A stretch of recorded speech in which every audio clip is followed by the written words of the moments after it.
సమయములో సంధ్యాదీపారాధనలో వచ్చును తల్లి మహాలక్ష్మి, వచ్చును తల్లి వరలక్ష్మి.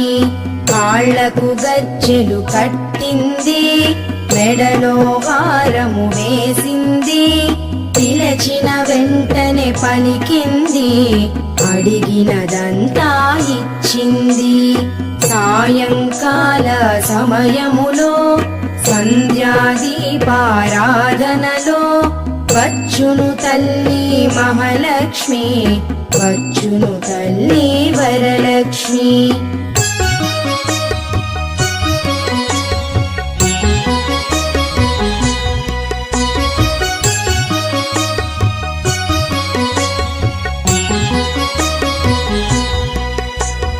ధనములనిచ్చును ధనలక్ష్మి,